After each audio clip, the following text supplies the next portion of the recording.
อความเบิกบานในธรรมจงมีแด่ท่านทั้งหลายที่รับชมรับฟังรายการสังฆประทีปผ่านสถานีวิทยุโทรทัศน์โลกพระพุทธศาสนาเฉลิมพระเกียรติ WBTV วัดยานนาวาวันนี้ตรงกับวันธรรมสวนะแรม15 ค่ำเดือน10เมตตาแสดงพระธรรมเทศนาโดยพระเดชพระคุณหลวงพ่อพระธรรมวชิระโมลีรองเจ้าคณะภาค4เจ้าอาวาสวัดยานนาวาในหัวข้อเรื่อง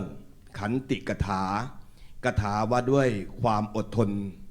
ในโอกาสนี้ขอเจริญพรคุณสุชาดาจิราธิวัฒน์รองประธานมูลที่วัดยานนาวาได้เป็นผู้ดำบุญในการจุดธูปเทียนบูชาพระรัตนตรัยและจุดเทียนส่องธรรมตามลำดับขอเจริญพร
เมื่อผู้แทนประธานในวันธรรมสวนะได้จุดธูปเทียนบูชาพระรัตนตรัยจุดเทียนส่องธรรมเป็นที่เรียบร้อยเพื่อให้ทั้งหลายได้เพิ่มบุญกิริยาวัตถุในส่วนของการเป็นผู้มีปัญญาต่อจากนี้เชิญทานบดีทุกท่านได้กล่าวคำอาราธนาศีล 5และอาราธนาธรรมตามลำดับในโอกาสนี้มยังพันเตวิสุงรักขณทายะติสรเนนะสหปัญจศีลานิยาจามะทุติยมปิมยังพันเตวิสุงรักขณทายะติสรเนนะสหปัญจศีลานิยาจามะตติยมปิมยังพันเตวิสุงรักขณทายะติสรเนนะสหปัญจศีลานิยาจามะนะโมตัสสะภะคะวะโตอะระหะโตสัมมาสัมพุทธัสสะนะโมตัสสะภะคะวะโตอะระหะโตสัมมาสัมพุทธัสสะนะโมตัสสะภะคะวะโตอะระหะโตสัมมาสัมพุทธัสสะนะโมตัสสะภะคะวะโตอะระหะโตสัมมาสัมพุทธัสสะนะโมตัสสะภะคะวะโตอะระหะโตสัมมาสัมพุทธัสสะนะโมตัสสะภะคะวะโตอะระหะโตสัมพุทธัสสะพุทธังสรณังคัจฉามิพุทธังสรณังคัจฉามิธัมมังสรณังคัจฉามิธัมมังสรณังคัจฉามิสังฆังสรณังคัจฉามิสังฆังสรณังคัจฉามิทุติยัมปิพุทธังสรณังคัจฉามิทุติยัมปิพุทธังสรณังคัจฉามิทุติยัมปิธัมมังสรณังคัจฉา มิ ทุติยัมปิธัมมังสรณังคัจฉามิ ทุติยัมปิสังฆังสรณังคัจฉามิ ทุติยัมปิสังฆังสรณังคัจฉามิ ตติยัมปิพุทธังสรณังคัจฉามิ ตติยัมปิพุทธังสรณังคัจฉามิ ตติยัมปิธัมมังสรณังคัจฉามิ ตติยัมปิธัมมังสรณังคัจฉามิ ตติยัมปิสังฆังสรณังคัจฉามิ ตติยัมปิสังฆังสรณังคัจฉามิ ปานาติปาตาเวระมณีสิกขาปะทังสมาธิยามิ ปานาติปาตา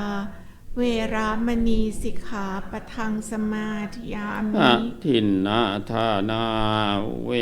ระมณีสิกขาปะทังสมาธิยามิ อาทินนาทานา เวรามณีสิกขาปะทังสมาธิยามิ กาเมสุมิจฉาจารา เวระมณีสิกขาปะทังสมาธิยามิ กาเมสุมิจฉาจารา เวรามณีสิกขาปะทังสมาธิยามิ มุสาวาทา เวระมณีสิกขาปะทังสมาธิยามิ มุสาวาทา เวรามณีสิกขาปะทังสมาธิ สุราเมรยะมัชฌัปปมาทัฏฐานาเวระมณีสิกขาปะทังสมาธิยามิ สุราเมรยามัชฌัปปมาทัฏฐานะ เวรามณีสิกขาปะทังสมาธิยามิ อิมานิปัญจสิกขาปทานิสีเลนะสุขติงยันติสีเลนะโภคสัมปทาสีเลนะนิพพุติงยันติตัสมาสีลังวิโสทะเย พันเต พระมาจะโลกาทิปติสหัมปติกาดอันชลีอันทิวารังอายาจัตถาสันติทัสสัตตาปาราชักขชาติกาเทเสตุธรรมังอนุกรรมปีมังปัจฉัง คัมภีร์ให้ดูกันนั่น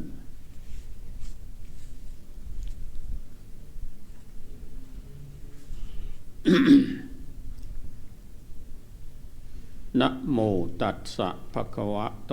อะระหะโตสัมมาสัมพุทธัสสะนะโมตัสสะภะคะวะโตอะระหะโตสัมมาสัมพุทธัสสะนะโมตัสสะภะคะวะโตอะระหะโตสัมมาสัมพุทธัสสะขันติโกเมตวาราภียะสัสสีสุขสีละวาปิโยเทวมนุสสานังมโนมนาโปโหติขันติโกติวาระโอกาสบัดนี้ จะได้นำธรรมีกถาในเรื่องขันติกถามาแสดง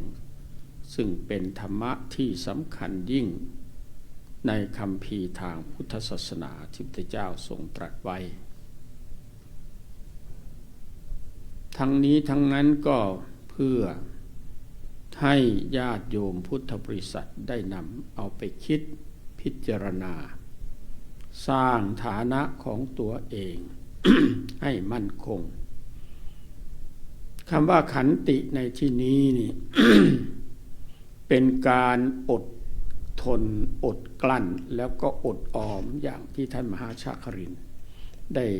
กล่าวให้ท่านทั้งหลายได้ฟังไปแล้วจะได้ขยายความให้ท่านได้เข้าใจการตรัสรู้เป็นพุทธเจ้าขององค์สมเด็จพระสัมมาสัมพุทธเจ้าของพวกเราก็อาศัยหลักการอันนี้โดยที่นักปราชญ์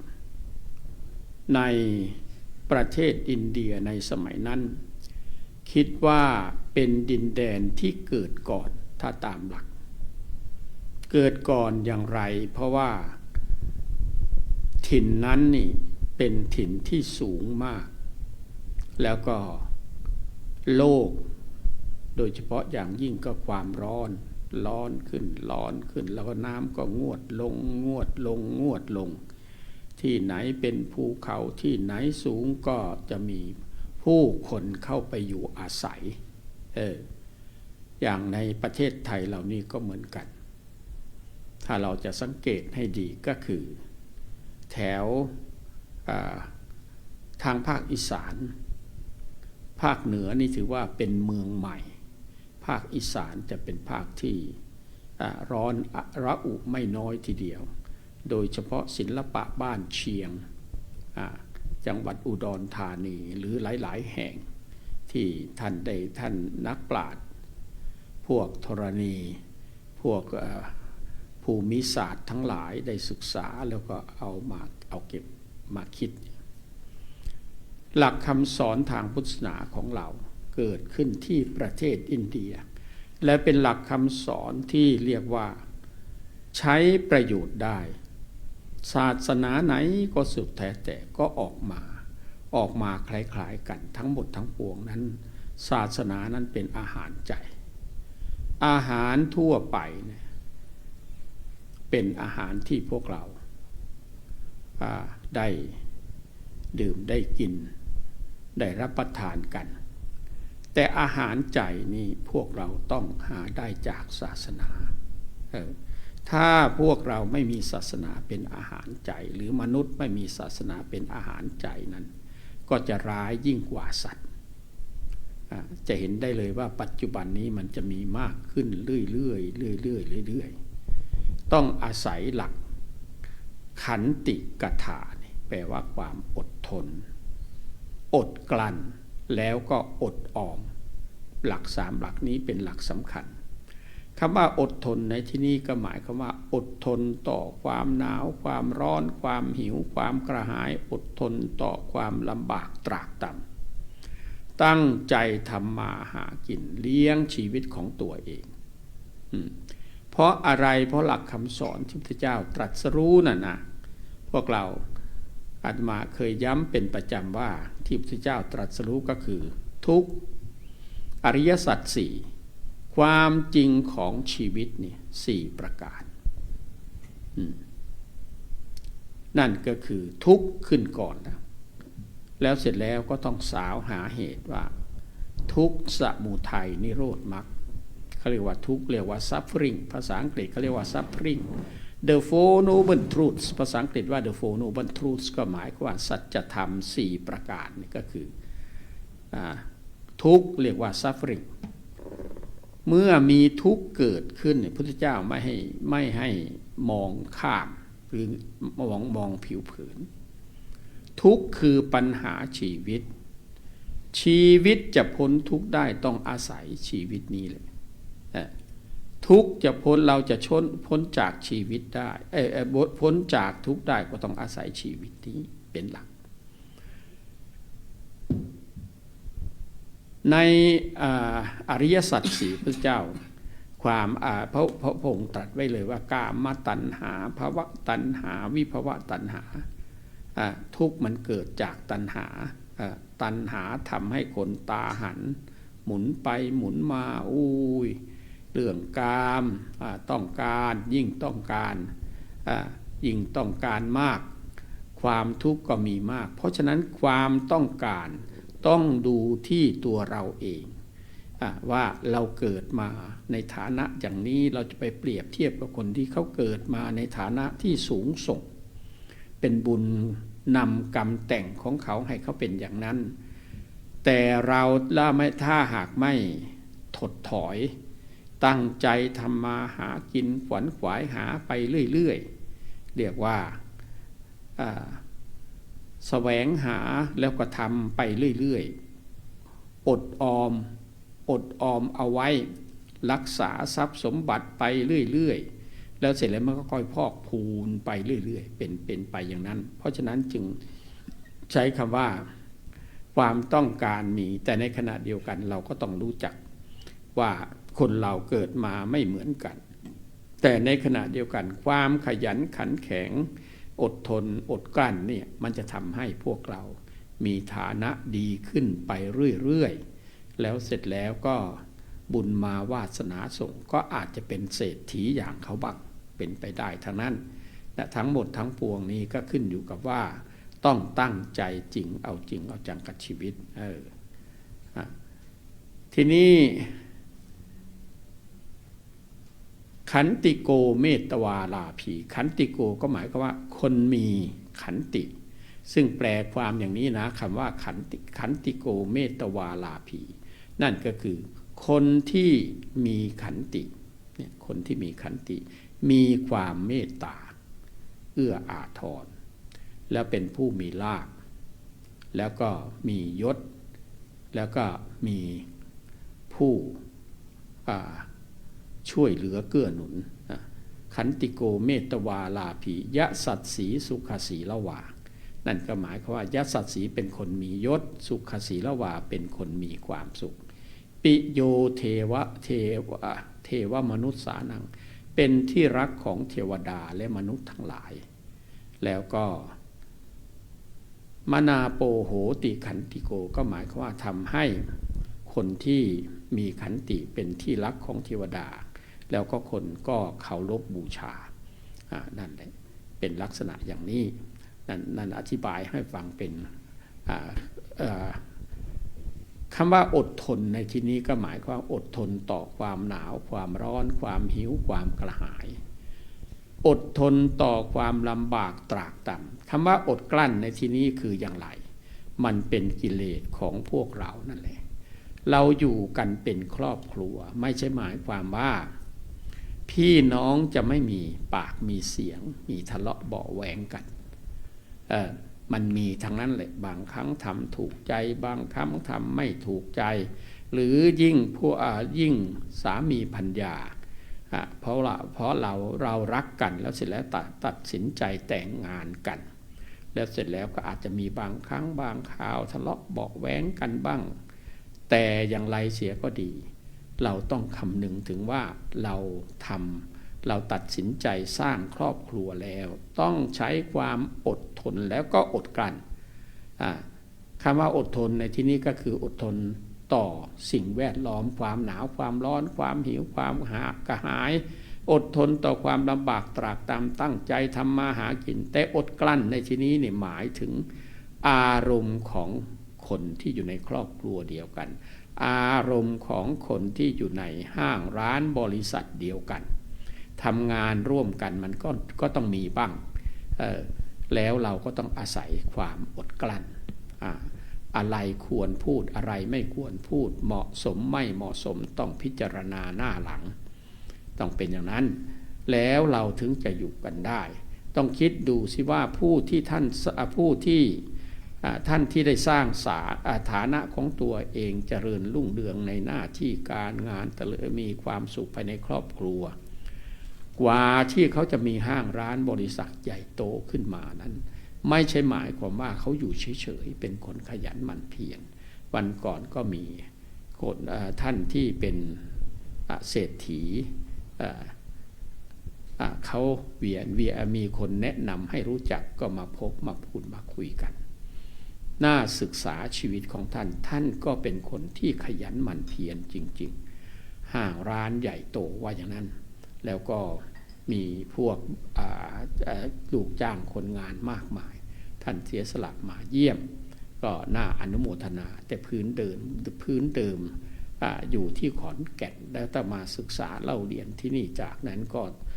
สร้างอะไรต่ออะไรมากมายแล้วก็เป็นห้างร้านที่ใหญ่โตอยู่ที่ขอนแก่นด้วย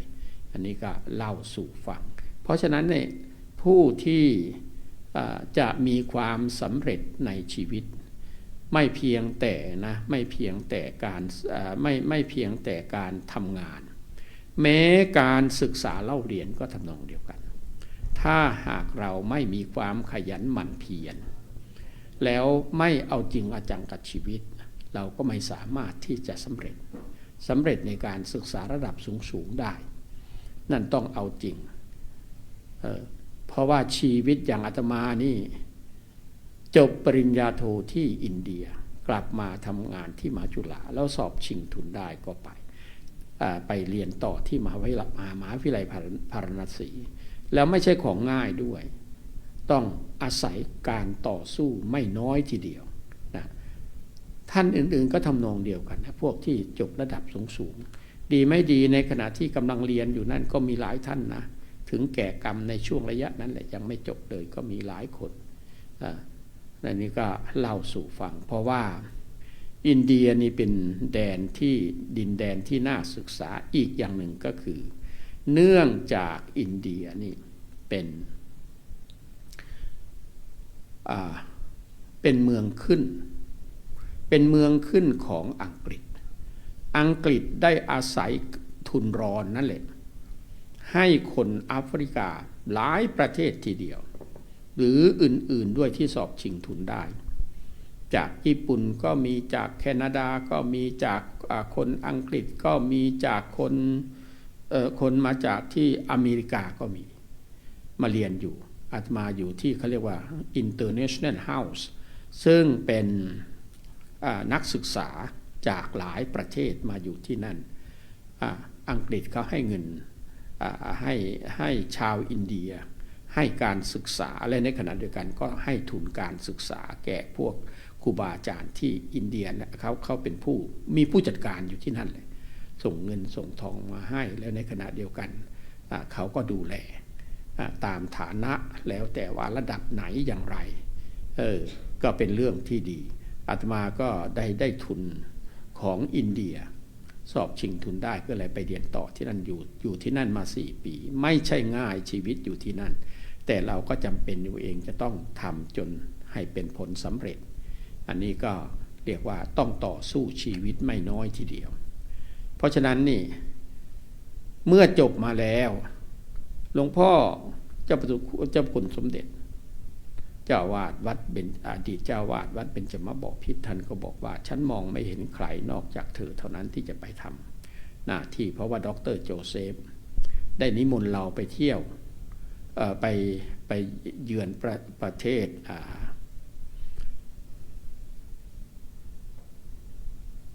ดร.โจเซฟนี่ได้มานิมนต์พวกเราให้เดินทางไปเยือนหลายประเทศตอนนั้นแล้วก็รวมทั้งที่อินเดียด้วยแล้วก็อินเดียนี่เขา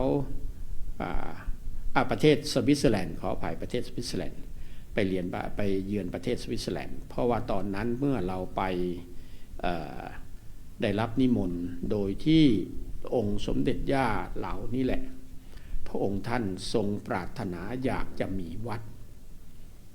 ให้เป็นที่พึ่งทางใจของลูกหลานไทยก็เลยได้มากราบอาราธนาหลวงพ่อเจ้าคุณสมเด็จให้ไปเยือนประเทศสวิตเซอร์แลนด์ก่อนแล้วเสร็จแล้วก็เลยเขาก็เลยอยากจะได้พระไปอยู่ประจำแล้วในขณะที่ไปที่นั่นก็ได้เข้าเฝ้าถวายพระพรองค์สมเด็จย่านี่แหละเป็นสาเหตุให้ไปอยู่ที่ประเทศอินเดียขอประเทศอังกฤษประเทศสวิตเซอร์แลนด์พรแล้วเสร็จแล้วก็กลับมา จบปริญญาโทกลับมาแล้วเสร็จแล้วก็ไปเรียนต่อปริญญาเอกอีกแล้วก็เลยได้มาทำงานที่มหาจุฬาอีกเช่นเคยต่อมาเมื่อมาอยู่ที่มหาจุฬาได้ประมาณสัก3 เดือน 4 เดือนเท่านั้นหลวงพ่อก็ขอร้องให้ไปอยู่ประเทศสวิตเซอร์แลนด์ท่านบอกว่าฉันมองไม่เห็นใครที่จะไปสนองงานอันนี้เพราะว่าองค์สมเด็จย่าพระองค์ก็ทรงปรารถนาอยากจะให้คนไทยมีที่พึ่งทางใจสมัยก่อนท่านทูตสินธุเล่าให้ฟังว่าตอนนั้นท่านเป็นเลขาเอกมาอยู่ไปทำงานอยู่ที่สถานทูตไทยในกรุงเบิร์นแล้วเสร็จแล้วท่านก็บอกว่ายังไม่มีพระเจ้าพระสงฆ์มารู้สึกลำบากมีอะไรก็แล้วแต่ท่านทูตUN เป็นคนไทยได้พาญาติโยมเข้าเฝ้าถวายพระพรองค์สมเด็จย่าแก้ไขปัญหาเรียกว่าเป็นพระแหละพระองค์ก็เป็นพระอยู่แล้วพูดง่ายๆแล้วก็มีปัญหาอะไรก็มีก็เรียกว่าจะว่าไม่ค่อยขาดด้วยซ้ำไปไม่ค่อยขาดคนไปหาพระองค์ท่านแล้วเสร็จแล้วก็ท่านต้องแก้ไขปัญหาอะไรจะไม่หลายอย่างพอต่อมาที่ท่านทูตสินธุไปอยู่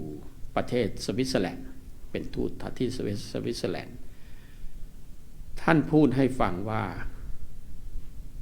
ท่านมาอยู่ที่นี่ผมสบายหูมากแสดงว่าทุกอย่างเข้ามายังวัดศรีนครินทร์แน่ๆแล้วก็เป็นจริงอย่างนั้นแล้วก็องค์สมเด็จย่าก็ทรงปลื้มพระทัยมากๆเลยในช่วงระยะนั้นอันนี้ก็เล่าสู่ฟังเพราะฉะนั้นปัญหากับชีวิตมันเป็นของคู่กันเพราะฉะนั้นเราจะเบื่อหน่ายชีวิตของเราก็ไม่ได้ต้องทำไปสร้างบุญก่อกุศลองค์สมเด็จพระสัมมาสัมพุทธเจ้าก่อนที่พระองค์ตรัสรู้เป็นพุทธเจ้าเห็นไหมทรมานพระองค์เองตั้งเท่าไหร่เป็นลักษณะสุดโต่งสุดท้ายก็เลยตามเรื่องเล่าไว้ว่าพระอินทร์ได้ยินกำลังที่ในขณะที่พระพุทธเจ้าพระสิทธัตถะตอนนั้นนะทรมานตัวเองผอมโซเกือบจะไปแล้วทีนี้ก็เลยตามเรื่องเล่าไว้ว่าพระอินทร์ได้ส่งพระวิษณุกรรมลงมาดีดพิณให้ฟังเสียงพิณพิณสายหนึ่งพอดีดเข้าแล้วมันหย่อนยานไปก็ไม่สวยงามเลยพออีกสายหนึ่งมันอีกพิณอีกสายหนึ่งมันเคร่งพอดีดไปหน่อยเดียวมันก็ขาดเสร็จแล้วอีกสายหนึ่งเสียงสนอเพราะพริ้งหรือในแง่หนึ่งปราชญ์ท่านเขียนไว้ว่าเป็นเพราะพระองค์ท่านลำลึกถึงในขณะที่อยู่ในรั้วในวังพวกนักดนตรีพวกนักแสดงทั้งหลายนี่เขาก็คงจะต้องมาแสดงไล่ลำอะไรทุกอย่างหลายอย่างมันก็มีเป็นธรรมดาด้วยเหตุนี้พระองค์ท่านนึกถึงอย่างนั้นขึ้นมาก็เลยหาทางที่จะปฏิบัติก็คือมัชฌิมาปฏิปทาแล้วก็หันมาไม่อดไม่ปล่อยให้ตัวเองต้องเรียกว่าศูนย์ไปโดยที่ไม่ได้บรรลุอะไรเลยสุดท้ายพระพุทธเจ้าก็หันเจ้าพระสิทธัตถะก็ได้หันมาออกบิณฑบาตแล้วก็ฉันเท่าที่เรียกว่าให้อยู่ได้ตามสบายแล้วก็ปฏิบัติเป็นมัชฌิมาปฏิปทาจึงทำให้พระองค์ท่านได้ตรัสรู้เป็นพุทธเจ้าอันนี้พวกเราก็ได้ศึกษาเล่าเรียนกันเพราะฉะนั้นการปฏิบัติของพวกเราชาวพุทธนี่ก็เหมือนกันไม่ใช่หมายความว่าวันสำคัญทางศาสนา หรือพวกเราปฏิบัติทุกวันนั่นแหละแต่ก่อนหลับก่อนนอนก็นั่งสมาธิไหว้พระสวดมนต์นั่งสมาธิก่อนหลับก่อนนอนถ้าทำได้มันจะทำให้ชีวิตของเราอยู่สบายนั่นก็คือหลับก็หลับสบายตื่นก็ตื่นเป็นเวลาอีกด้วยตื่นขึ้นมาก็แช่มชื่นผ่องใสแล้วก็อาบน้ำอาบท่านั่งสมาธิอาบน้ำอาบท่าเสร็จแล้วก็เข้าห้องพระหรือไหว้พระสวดมนต์เสร็จแล้วจากนั้นเราก็จะได้อาจจะทำกิจอย่างอื่นนั่นก็คือใส่บาตรอย่างคุณโยมสุชาดาจิราธิวัฒน์นี่ไม่เคยขาดเลยที่จะมาใส่บาตรถวายอาหารบิณฑบาตพุทธพระเจ้าพระสงฆ์อยู่หน้าตึกมหาเจษฎาบดินทร์นี่ก็ถือว่าเป็นผู้ที่มีใจบุญสุนทานนั่นแหละมันเป็นหลักปฏิบัติอื่นๆก็เหมือนกันญาติโยมใส่บาตรทุกเช้าพระท่านออกบิณฑบาตก็จะเป็นคนเดิมแหละนานๆจะมีคนใหม่ๆมาแล้วก็อาจจะเป็นเพราะวันเกิดของท่านเหล่านั้นก็จบไปแล้วเสร็จแล้วก็คนใหม่ก็มาอะไรลักษณะอย่างนี้แต่คนเก่าๆจริงๆจะทำอาจจะใส่บาตรเป็นประจำก็จะมีอยู่แต่ว่าก็ยังคงเดิมแต่พวกที่จะเสริมเข้ามาก็จะมีน้อยอันนี้ก็เท่าที่ทราบมาจากพระเจ้าพระสงฆ์ที่ท่านออกบิณฑบาตส่วนอาตมาอยู่ที่นี่ก็เรียกว่าทางวัดเขารับภาระก็มีญาติโยมได้ถวายข้าวสารอาหารแห้งน้ำดื่มมาวันก่อนนี่ไปฉันเพลในเขตนี่ใกล้ๆนี่ไม่ไกล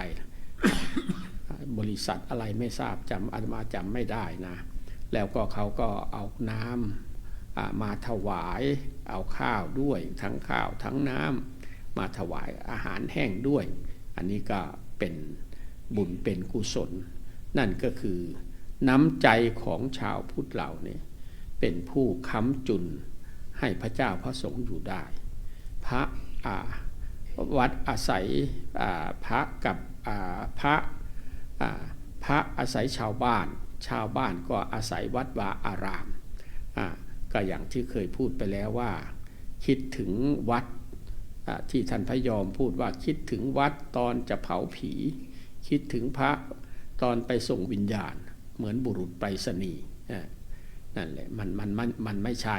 ที่เราทำกันอยู่เดี๋ยวนี้ก็เรียกว่าสร้างเสริมเติมแต่งบารมีทำให้กับตัวเองไปเรื่อยๆเพราะฉะนั้นนี่สิ่งเหล่านี้นี่มันทำให้ความรุ่งเรืองของประเทศไทยเรานี่เพราะเรามี3สิ่งมิ่งมงคลอยู่ในประเทศของเราคือสถาบันชาติสถาบันพระพุทธศาสนาแล้วก็สถาบันพระมหากษัตริย์มาคู่กันตั้งแต่อดีตจนกระทั่งปัจจุบันจึงทำให้ประเทศไทยของเรานี่อยู่ร่มเย็นเป็นสุขถ้าพูดไปแล้วแม้กระทั่งค่าของเงินบาทของเรานี่ก็เรียกว่าประเทศรอบๆข้างก็สู้ไม่ได้อันนี้ก็ถือว่าเป็นความมั่นคงของประเทศไทยเราอันนี้ก็ฝากไว้ให้ท่านทั้งหลายเก็บเอาไปคิดเพราะฉะนั้นนี่ขันติโกเมตตวาลาภีนี่นั่นก็ซึ่งแปลความว่าอย่างนี้ผู้มีขันติมีเมตตายะสัตสีสุขสีละวานั่นก็หมายความว่าเป็นผู้มียศเป็นผู้มียศคนสัตว์คนให้ความเคารพนับถือแล้วก็เป็นที่รักของเทวดาและมนุษย์ทั้งหลายอยู่ที่ไหนก็ย่อมก็ย่อมเป็นสุขอยู่เย็นเป็นสุขแล้วก็ขันติหิตะสุขาวหังนั่นก็หมายความว่าขันตินี่เป็นคุณธรรมที่ทำให้คนมีความสุขความเจริญอยู่ร่มเย็นเป็นสุขตัวนี้สำคัญเพราะอย่างที่เริ่มต้นก็คือขันติโกตัวนี้เมตวาลาภีขันติโกนั่นหมายความว่าคนมีขันติคือมีความอดทน อดกลั้นแล้วก็อดออมนี่ทำให้เจริญรุ่งเรืองอยู่เย็นเป็นสุขชีวิตถ้ามีปัญหาเกิดขึ้นเราก็ถ้อยทีถ้อยอาศัยแก้ไขปัญหาร่วมกันผิดบ้างถูกบ้างเป็นเรื่องธรรมดาเพราะอะไรเพราะว่าโลกมันไม่สมบูรณ์จะให้ทุกอย่างมันสมบูรณ์อย่างใจเราคิดเป็นไปไม่ได้เพราะฉะนั้นเมื่อเป็นอย่างนี้เราก็ต้องรู้จักแพ้รู้จักชนะรู้จักให้อภัยเราอยู่ได้ในสังคมของเรามันก็ต้องเป็นอย่างนี้แล้วเสร็จแล้วก็จะทำให้เราอยู่ร่มเย็นเป็นสุขเห็นอกเห็นใจกันและกันช่วยเหลือเกื้อหนุนกันเอื้อเฟื้อโอบอ้อมอารีต่อกันแล้วเสร็จแล้วเราก็มีความสุขเป็นอย่างนี้ลองคิดดูวัดยานาวานี่มีพระเนรเป็นจำนวนมากแต่ญาติโยมก็ให้ความเคารพนับถือเอื้อเฟื้อเกื้อหนุนดูแลแล้วก็มีผู้มาเลี้ยงพระถวายเพลถวายอาหารเพลแก่พระเจ้าพระสงฆ์แก่สามเณรนี่ไม่น้อยทีเดียวมีมาเรื่อยๆก็ถือว่าเป็นบุญเป็นกุศลทั้งหมดทั้งปวงนี้ถือว่าเป็นเพราะพระบารมีธรรมของสมเด็จพระนั่งเกล้าเจ้าอยู่หัวทรงเข้าใจทำเลที่ตรงนี้เป็นที่เรียกว่าแถบอื่นน้ำจะท่วมแต่บริเวณวัดยานาวานี้ไม่เคยมีน้ำท่วมท่านพระครูอาทรได้ชี้ให้เห็นเลยเวลาน้ำมันขึ้นมาตรงคลองเนี่ยนะเวลาน้ำขึ้นมันจะไหลกลับลงไปเป็นเรื่องน่าคิดท่านชี้ให้ดูตั้งแต่มาใหม่ก็เลยทำให้คิดไปว่าแสดงว่าสมเด็จพระนั่งเกล้าเจ้าอยู่หัวนี่ทรง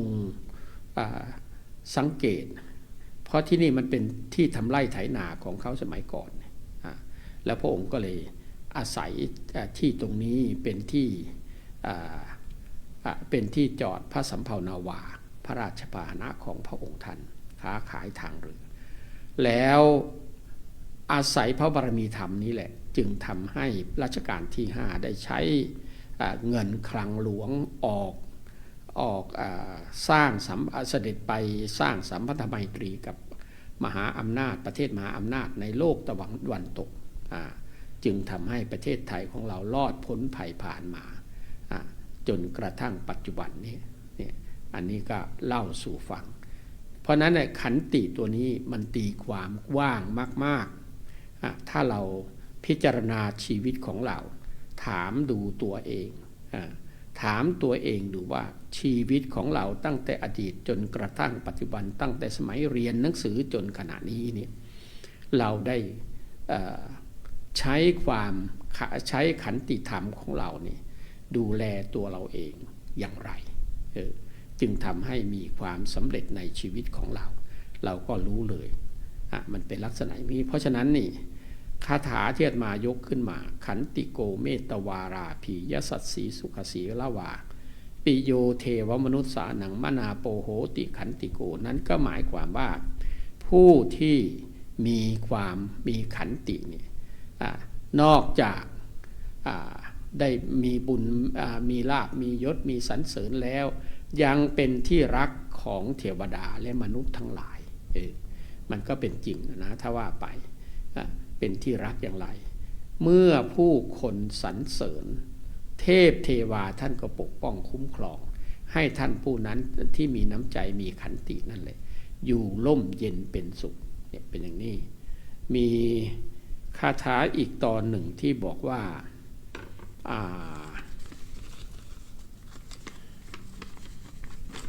เป็นขันติเหมือนกันเรียกว่าขันติ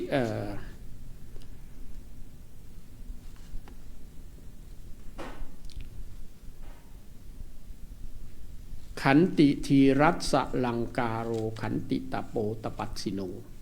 นั่นก็หมายความว่าขันตินี่เป็นเครื่องประดับของนักปราชญ์คนที่เขาเป็นปราชญ์ได้นี่ต้องมีขันติธรรมจริงๆนะสอนหนังสือหนังหาเป็นผู้นำหมู่ผู้นำคณะนี่แม้กระทั่งพวกนักการเมืองที่ ใช้คำพูดคำจาเป็นหลักเป็นเกณฑ์คนเคารพนับถือนั่นก็เพราะอาศัยเป็นคนที่มีความรู้ความฉลาดขันติตโปตปัสสิโนก็หมายความว่าขันตินี้เป็นตปธรรมของผู้บำเพ็ญเพียรนั่นก็คือของพวกฤาษีชีไพรที่ท่าน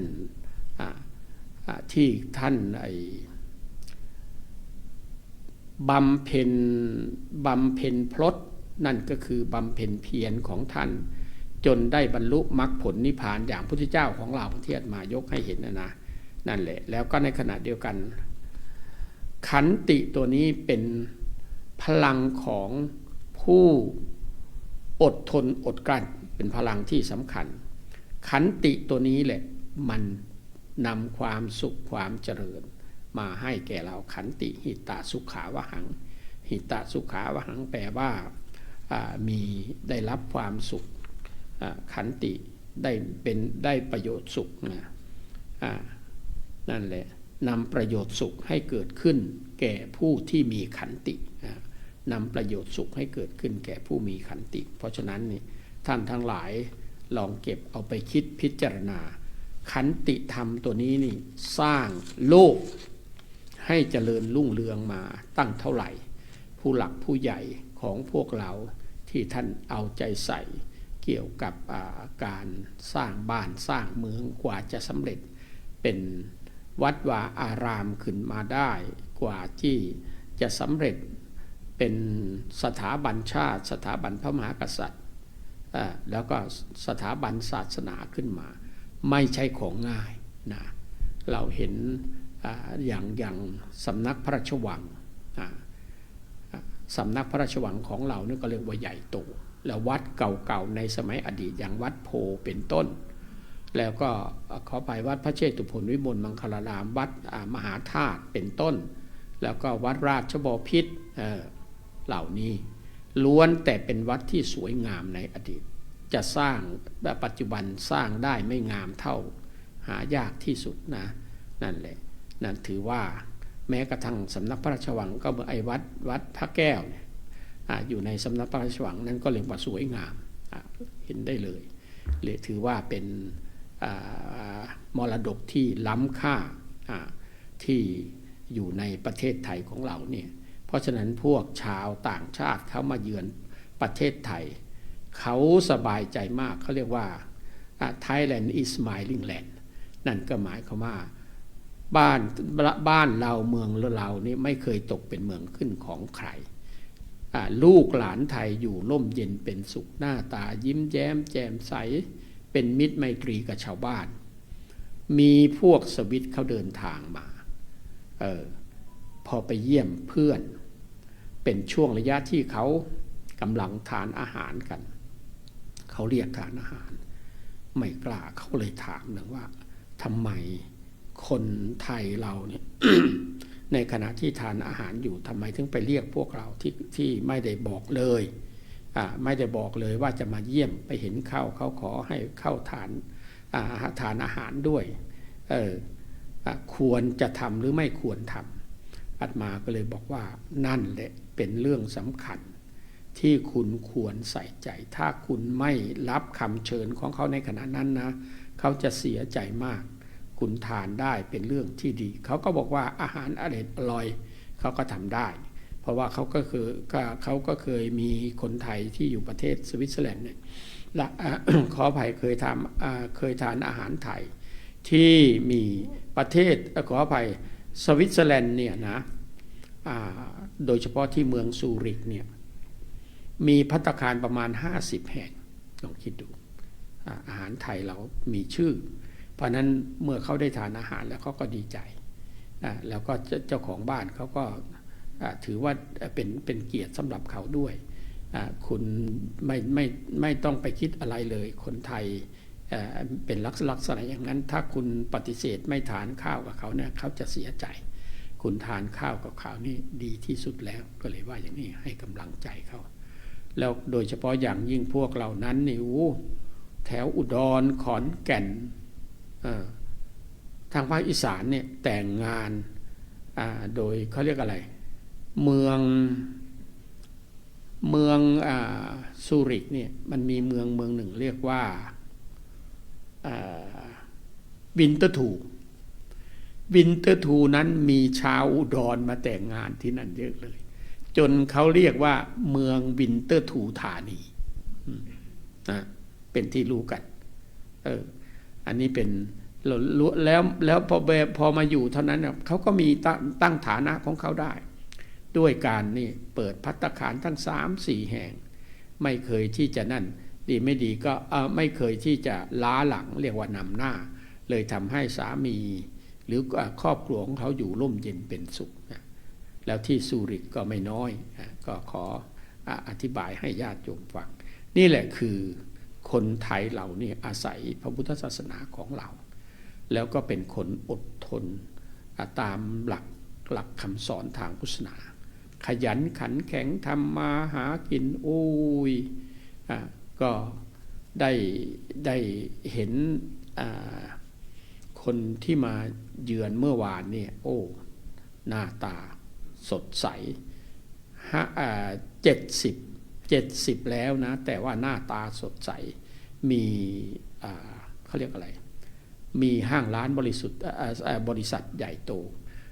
ทั้งนี้รู้จักคุณบำรุงพันธุ์อุบลเป็นคนใต้เขาเป็นเพื่อนกันเลยพามาพบแล้วก็เล่าให้ฟังก็น่าอนุโมทนาได้เห็นเขาแล้วเขาก็เลยให้กำลังใจเขาแล้วก็ให้ขยันขันแข็งต่อไปสร้างฐานะตัวเองให้เจริญรุ่งเรืองต่อไปญาติโยมเขาลูกหลานก็จะได้สบายใจทุกส่วนให้กำลังใจกันอันนี้ก็นี่แหละเพราะฉะนั้นเนี่ยขันติตัวนี้นี่อย่าให้เป็นขันแตกนะ ภาษาไทยเราเนี่ยมันผันแปลไปได้ขันติก็คืออดทนอดกลั้นอดออมอดออมเท่านั้นจะมาทำให้เรามีเงินทองแล้วก็รู้จักจับจ่ายใช้สอยสร้างฐานะของตัวเองให้ดีขึ้นไปเรื่อยๆนี่เป็นเรื่องสำคัญก็ขอฝากไว้ให้ท่านทั้งหลายได้เป็นข้อคิดแต่เพียงเท่านี้ในท้ายที่สุดนี้ขอตั้งกัลยาณจิตอ้างขอบคุณพระศรีรัตนตรัยคุณพระเจ้าคุณพระธรรมคุณพระสงฆ์และบุญกุศลที่ท่านทั้งหลายได้บำเพ็ญมาแล้วตั้งแต่อดีตจนกระทั่งปัจจุบันพึงมารวมกันเป็นตปะเดชะปกป้องคุ้มครองให้ญาติโยมทุกท่านจงเป็นผู้นิราชร้างห่างหายภัยพิบัติอุปัตถวันตรายมีพลานามัยสมบูรณ์มีสติปัญญาดีและเจริญด้วยจตุรพิธพรชัยคืออายุวันนะสุขภละปฏิภาณคุณสารสมบัติธนสารสมบัติปรารถนาสิ่งใดที่ไม่เหลือวิสัยและประกอบชอบธรรมขอสิ่งนั้นจงสำเร็จแก่ญาติโยมทุกท่านทุกคนเถิดวังก็มีด้วยประกาศนี้การแสดงพระธรรมเทศนาในวันธรรมสวนะโดยเมตตาพระเดชพระคุณหลวงพ่อพระธรรมวชิระโมลีได้แสดงในเรื่องของขันติกถาว่าด้วยเรื่องของความอดทนทำไมเราต้องฝึกความอดทนนั่นเพราะว่าการฝึกความอดทนนั้นจะทำให้เรานั้นเป็นผู้มีเสน่ห์การฝึกตนต้องอาศัยความอดทนเหมือนกับเจ้าชายสิทธัตถะก่อนที่จะได้บรรลุธรรมเพราะฉะนั้นแล้วความอดทนจะหล่อหลอมคนให้ทนทานความอดทนไม่เคยทำให้ใครอดตายแต่เราจะอดตายถ้าไม่อดทนก็เป็นหลักธรรมะเพื่อให้กำลังใจเรานั้นได้ใช้ชีวิตในโลกใบนี้ด้วยความอดทนและอดกลั้นในโอกาสนี้ขอเจริญพรคุณสุชาดาจิราธิวัฒน์อุบาสิกาของวัดจันทวาได้เข้าถวายกับปิยพันธ์บูชาธรรมกันเทศในโอกาสนี้ขอเจริญพรพร้อมกันนั้นเจริญพรคุณพัชรีลินวัฒนาฐานบดีทุกท่านที่อยู่ตรงนี้มีความเจตจำนงมีความประสงค์ที่อยากจะร่วมบูชาธรรมกันเทศในการครั้งนี้เพื่อสร้างให้เรานั้นได้เป็นผู้มีความไพบูลย์ในเรื่องของการกำจัดความตระหนี่สร้างใจของเรานั้นให้มีความเบิกบานในโอกาสนี้ก็ขอเจริญพรทุกท่านได้ร่วมถวายกับปิยพันธ์บูชาธรรมกันเทศในโอกาสนี้ขอเจริญพร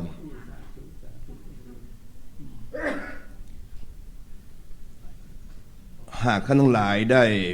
ฟังหลักธรรมแล้วก็คิดตามไปด้วย เราจะได้รู้เราจะได้เห็นนะว่าความอดทนนั้นเป็นภาชนะที่รองรับให้เรามีเสน่ห์เป็นอาภรณ์เครื่องประดับกายและใจ ให้เรามีความงดงามได้ ถ้าพ่อแม่มีความอดทนต่อลูก จากสิ่งที่มันหนักมันก็จะเบา จากสิ่งที่เบาก็จะเบาบาง สิ่งที่เบาบางก็จะจางหาย หากคนทำงานมีความอดทนต่อเพื่อนร่วมงาน ไม่ว่าจะเรื่องของอารมณ์ เรื่องของการงาน มันทำให้สิ่งนั้นมีความผิดพลาดน้อยมากกว่าการไม่อดทน จึงต้องกลับมาตั้งคำถามว่าถ้าเราไม่อดทนแล้วอะไรจะเกิดขึ้น สิ่งที่ตามมาจะเป็นเช่นไร สิ่งนี้ก็น่าคิดนะเพราะฉะนั้นท่านทั้งหลายชีวิตนี้จะต้องมีความอดทนเป็นพื้นฐานนะความอดทนนั้นจะต้องมีปัญญาเป็นสูงสุดให้กับชีวิตนะถ้าลองคิดแล้วก็ฟังให้ดีๆนะแล้วก็เจรไนใจของเราให้มีความอดทนอดกลั้นและก็อดออมนะดังที่กล่าวเอาไว้ดังที่บอกดังที่แนะนำอดทนเป็นเรื่องของกายอดกลั้นเป็นเรื่องของใจแต่อดออมนี้เป็นเรื่องของชีวิต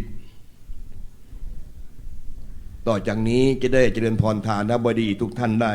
ตั้งใจแล้วก็กรวดน้ำรับพรเพื่อความสวัสดีมงคลให้กับตัวเอง แล้วก็มีน้ำใจแบ่งปันให้กับสรรพสัตว์น้อยใหญ่ที่ละจากโลกนี้ไปในโอกาสนี้ขอเจริญพร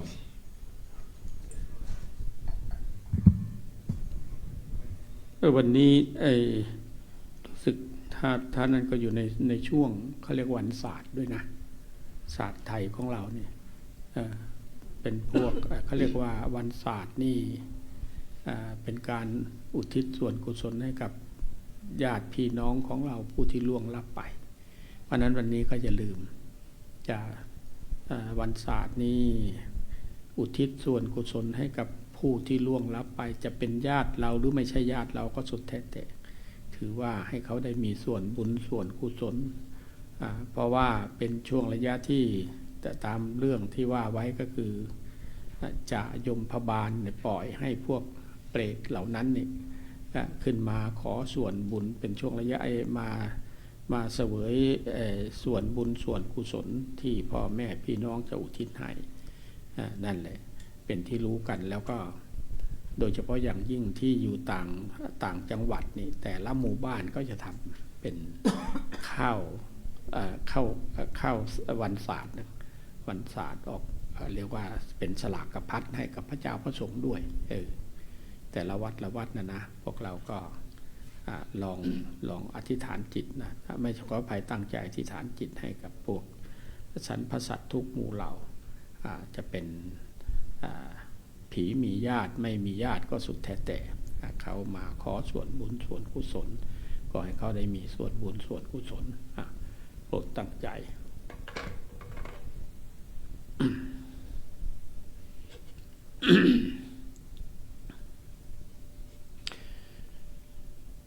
ยะถาวาริวาหาภูราปาริภูเรนติสาครังเอวะเมวะอิโตทินัง